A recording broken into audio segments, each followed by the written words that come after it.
Eh ben écoutez, merci si vous êtes là, likez la vidéo encore, si vous êtes encore là bien sûr. Parce que maintenant c'est le main event, c'est le dernier match, ce qui sera bien sûr le main event parce que c'est Roman Reigns. Et parce que ok, cette fois ça le mérite. Roman Reigns va donc affronter le démon Finn Balor pour le titre universel.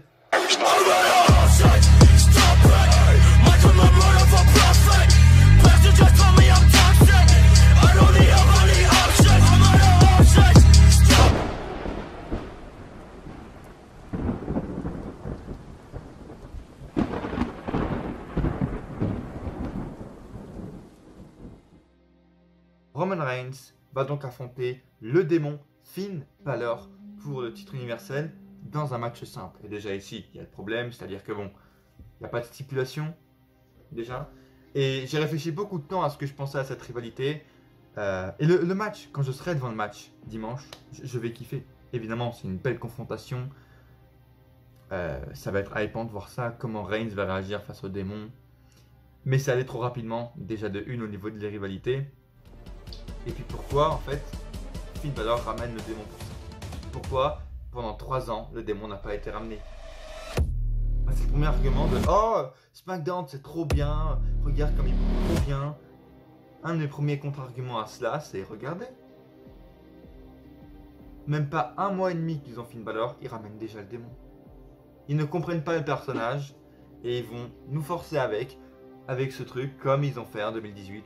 Comme ils ont fait en 2017, en 2019, ils ont ramené 3 fois le démon par an, ils ont ramené pour Baron Corbin.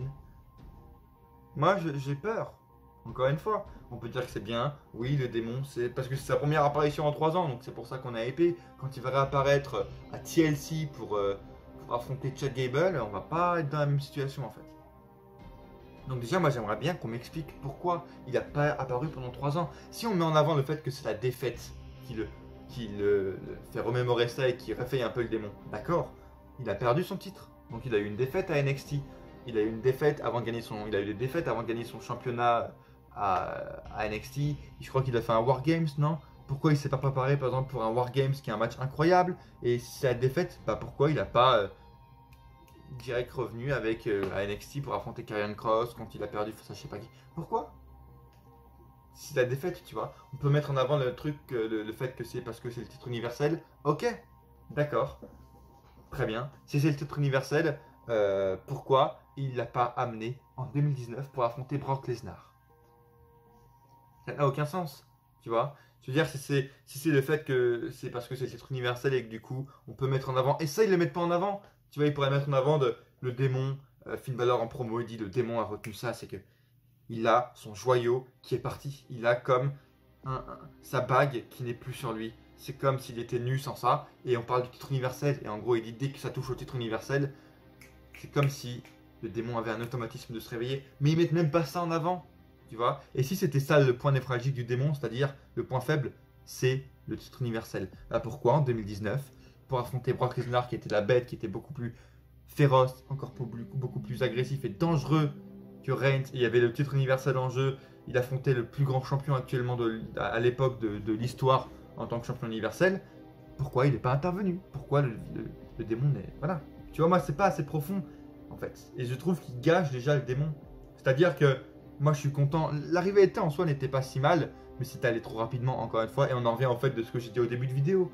C'est-à-dire, le pay-per-view, pour faire un pay-per-view, tu vois, ce match, il y a un thème, mais le pay-per-view arrive même trop vite en fait. C'est-à-dire que Finn Balor, il a eu de la défaite. Je veux bien que c'est stylé d'ailleurs que à l'instant qu'il y ait la défaite, c'est le démon qui ressurgisse, tu vois. Qu'il y a le démon, les lumières rouges qui se rallument, c'est stylé. Mais pourquoi quand Finn Balor par exemple annonce le démon en promo la semaine dernière ou la semaine d'avant, pourquoi il reste normal? Genre il est pas plus fébrile, il est pas plus sérieux. Tu vois, il reste sérieux, c'est bien. Mais pourquoi il n'a pas une démarche un peu plus stressée? Pourquoi il n'est pas un peu plus anxieux en se disant ça fait 3 ans qu'il n'y a pas eu le démon, putain comment je vais faire? Tu sais, il est toujours sérieux, mais un peu d'hésitation, un peu de fébrilité en mode c'est le démon qui va arriver, je ne promets rien. Parce que là, voilà, ça fait 3 ans qu'il n'est pas apparu. C'est un peu comme quand tu répares une ancienne voiture, tu sais pas comment elle va réagir, quelle pièce il faut changer. Tu sais pas comment elle réagit, ça fait longtemps qu'elle n'a pas tourné. C'est pareil pour le démon. Ça fait longtemps qu'il n'a pas tourné, comment il réagit? Et il n'y a rien qui change. Oh, Finn Balor, il a perdu, mais il reste sérieux, c'est bien. Mais il reste pas plus fébrile, plus hésitant. Il n'y a pas de changement de caractère un peu plus significatif et pointu. Et moi, j'en ai besoin de ça. Au niveau de l'hésitation, tu vois, il pourrait hésiter sur le fait qu'il ne connaisse plus son démon. Il ne le contrôle plus. Là, ça arrivait direct. La semaine d'après, qu'il ait perdu, boum, face-up avec Roman Reigns. Super. Donc, la semaine d'après, on a peut-être Reigns qui va lui aller même chercher, aller lui-même chercher le démon en mode j'ai pas peur de toi et le démon est caché quelque part. Ça pourrait faire un lien, tu vois, en mode Reigns il a pas peur. Non, là, la semaine d'après, il y a Lesnar qui intervient, c'est super stylé, tu vois, pour la storyline de Reigns. Mais pour Balor, qu'est-ce qui se passe? Encore un nouveau face-off. Balor, Reigns, démon contre Reigns. C'est bien, mais c'est 2 semaines la même chose. Et pourquoi? Le démon face-off Reigns. Oui, pourquoi? Pour lui faire peur. Quoi, on est devant un dessin animé d'horreur de gamin de 7 ans et demi. Le méchant monsieur, il fait peur. Allez un peu plus profondément dans le truc. Balor, justement, qui se cache. Reigns, qui lui-même va aller chercher pour prouver que c'est le meilleur. Même s'il n'a rien à prouver, mais juste, tu vois, aller voir lui-même le démon. En mode, pourquoi pas, par exemple, on a une caméra chez lui et on a vu que chez lui, il y a des lumières rouges qui sont intervenues. Et il croit que c'est Balor et il va aller chercher lui-même. Et tu vois Balor qui est retranché dans un coin hyper sombre, seul, où personne va, jamais, genre au sous-sol du bâtiment, un truc comme ça, hyper retranché. Et Reigns va aller quand même le chercher. Tu vois? Ou par exemple, moi je me rappelle de Taker en 2010, quand il avait perdu l'urne, il hésitait pendant des semaines dans les escaliers, etc. Et à un moment donné, il a eu une lueur, c'était Paul Bearer ou c'était Kane qui était revenu, je sais plus. Et boum, il est revenu en tant qu'Undertaker comme on le connaissait. Là c'est pareil, tu dois avoir pendant des semaines Finn Balor hésité. Même hésité, j'ai pensé à même rentrer dans le bâtiment en se disant, vu qu'il connaît plus le démon, est-ce que le démon réagit dès que j'entre dans un bâtiment de catch? Est-ce que le démon réagit dès que... Est-ce que je dois aller dans un ring de catch? Je sais pas si le démon va venir maintenant. Est-ce que je dois venir dans un ring de catch? Est-ce que le démon est sensible au ring? Ou est-ce que c'est juste que il est en moi comme ça? Est-ce qu'il réagit en dehors du catch? Allez plus profondément dans l'aspect démon, démoniaque et seconde personnalité, dédoublement de personnalité. Là, c'est trop simple.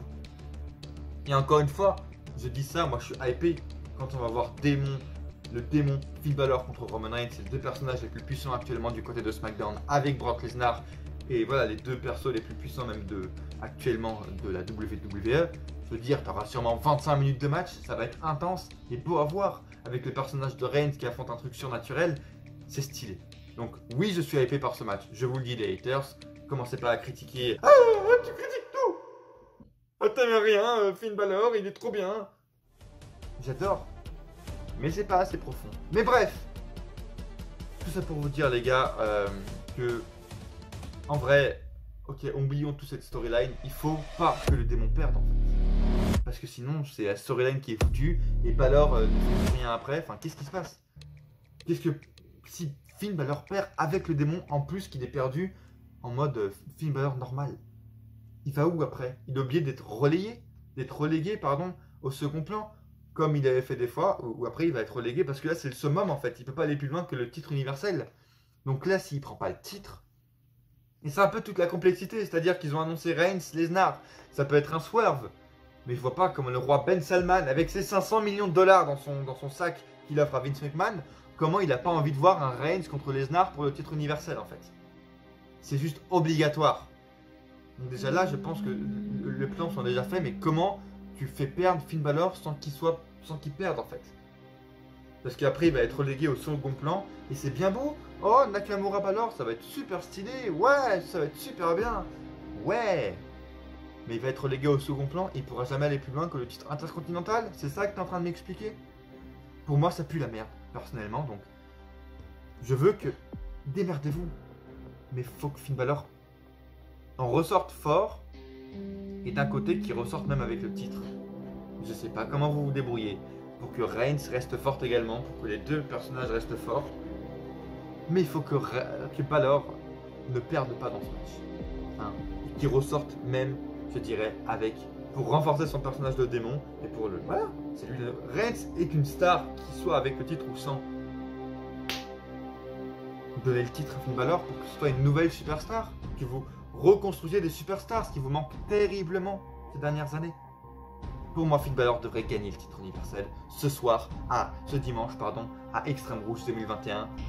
Voilà, en plus le lien avec le thème du pay-per-view, extrême, tout ça, profondeur, c'est un peu horreur, démon, horreur.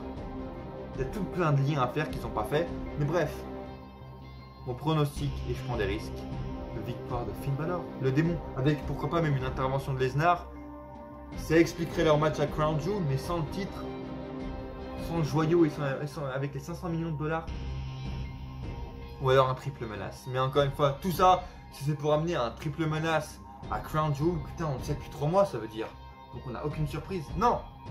Victoire de Finn Balor, Brock Lesnar, revanche de Rumble 2019, justement, à Crown Jewel. Magnifique, je veux le démon champion. Victoire du démon Finn Balor. Je prends des risques, mais c'est un peu la période du risque à la WWE.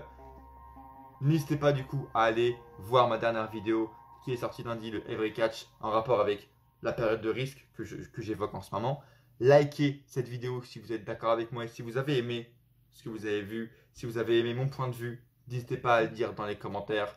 Et voilà, je vous demande de vous abonner vu que je fais des vidéos plus rarement maintenant. Il faut que YouTube voit que vous aimez ma chaîne et qu'elle attire les gens. Donc abonnez-vous si ce n'est pas encore fait. Et à coup sûr, on se retrouve dans une prochaine vidéo. Ou pas.